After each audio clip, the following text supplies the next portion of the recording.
Okay, this is the second part of my being nice versus not being retarded.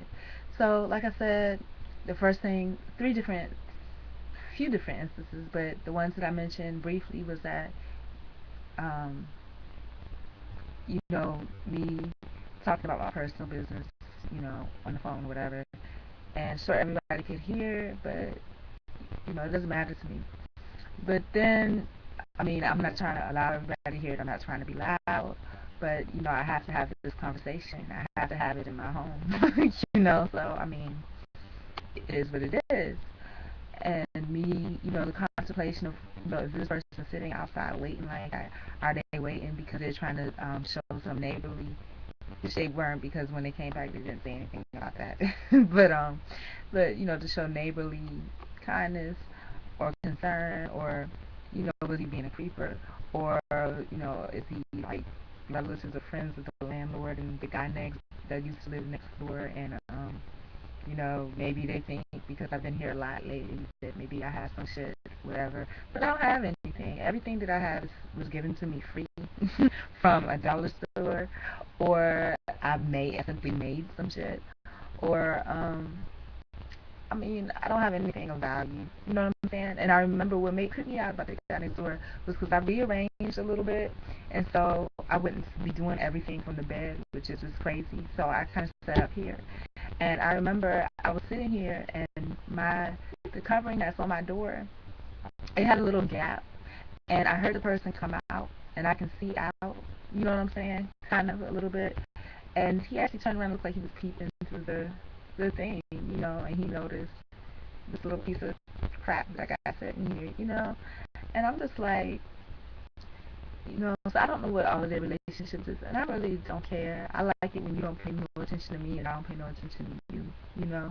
And then the little girl come in and ask, come in, and she didn't knock, she didn't say it pleasantly. She's like, hello, hello, and I'm like, I was really upset because I was enjoying my inner nirvana up in here. You know what I'm saying? She just disrupted.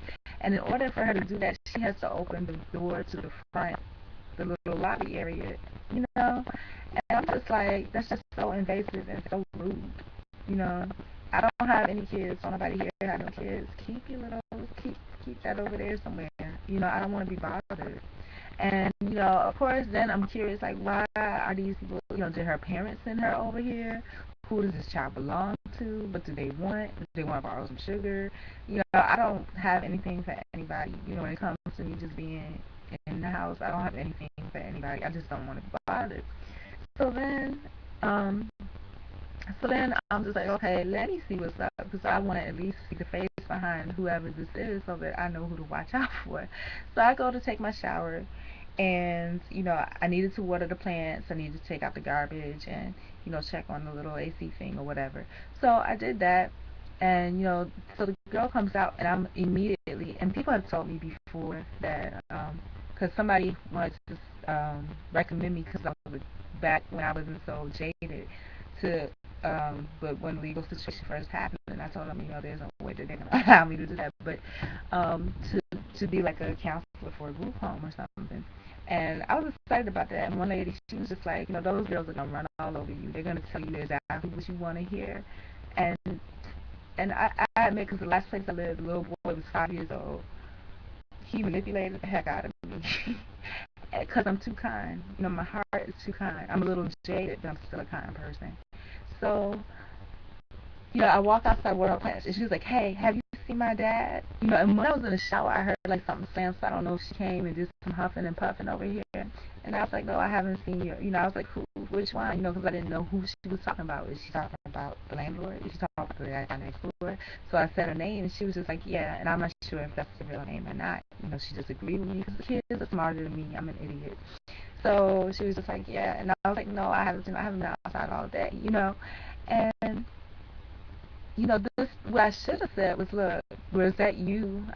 Me avoiding conversation all the time with anybody. That's crazy. I should have said, was that you that came yelling at my door like that? Don't you ever come over here. There's no reason for you to come here. We live completely separately. I don't know your father, and with all due respect, I don't, I we don't speak to each other. I don't know anything about his whereabouts. I never will know anything about his whereabouts.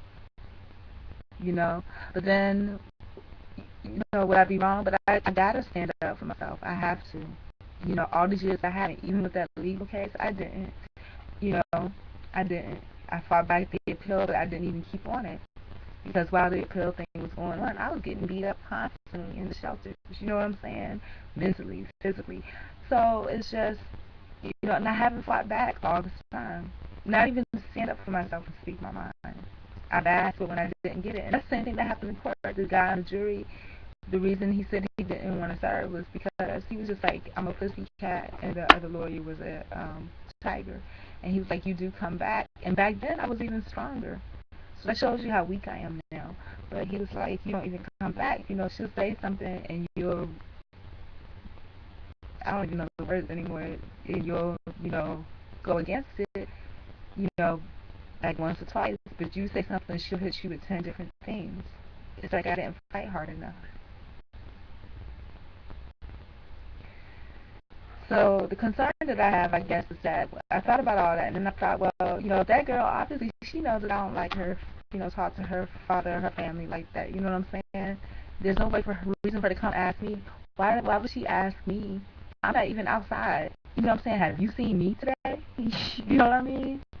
So there's no reason for her to come here. But you know, God forbid, I don't want to be rude by the shout. And then, like I said, the part of me that's so loving and kind, you know, I still have that inside of me where I want to love people and I want to be good to people, and that's a challenge. I want to help people and I want to think the best.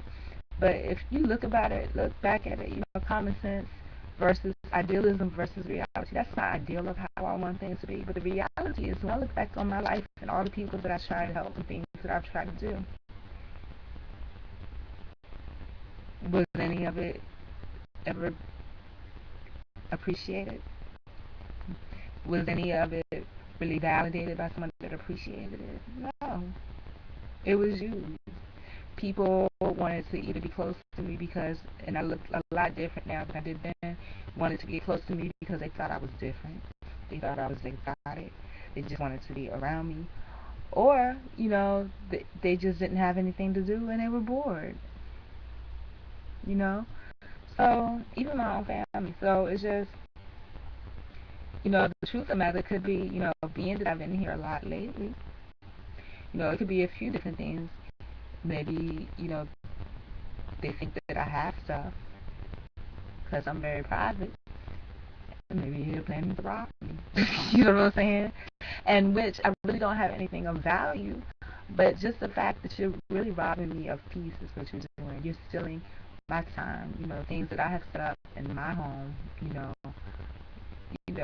be it as unvaluable as it is, you know, things that I put together to cut and copy and paste and tape and draw and shop at dollar stores and stuff like that for, you know.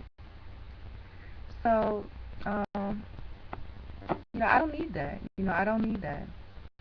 And like I said, perhaps I should have spoke out immediately. You know, I would love for this world to be a world of just love and peace where, you know, because I have a lot to offer. Well, I had, because like I said, I know that part of me just needs to just kind of chill out a little bit. But, you know, I like to learn. I like to teach. You know, if you look at my place and look around, I'm a child growing myself. And I will forever be, you know, even though I have been hardened by a lot of the truth that this world has. I'm always a child at heart. And I don't know, it's sad to me, you know, that I've come to the conclusion, I think, that, you know, being a person based on love, that especially since I've been just torn down and ripped apart, that I need to build that love within myself first. You know, like this pity that I'm feeling, or sadness that I'm feeling because I feel like I haven't done so much for the next person. You know, that next person needs to be me because I need it more than more than anybody else. And I'm thankful to God or whatever powers that be for giving me the peace that I have. And I want to make sure that I have the maturity to know that things, you know, that, you know, what's most important is my self-respect. You know, I have to relearn to speak up for myself. And I have to learn to fight because I don't fight. I have to learn to fight. Mentally, spiritually, all of that, you know. And I guess that's why I'm going through what I'm going through, because God is just like, Maria, it's about to get real rough out here. And, even though you're, you're, you're one of my favorites, I gotta throw you out to the wolves, because it's best that I throw you out there now, then when the time comes, you can't fight it all, and, or you just flabbergasted like I was when that legal thing happened, that of how the world is, so God is trying to teach me, but, let me know what you think, um, just plain blindly being good to people without any, motive, any intention, or making sure that you keep your castle safe, and that's the castle of your mind, your spirit, and personal space. And let me know what you think. I appreciate it. Bye.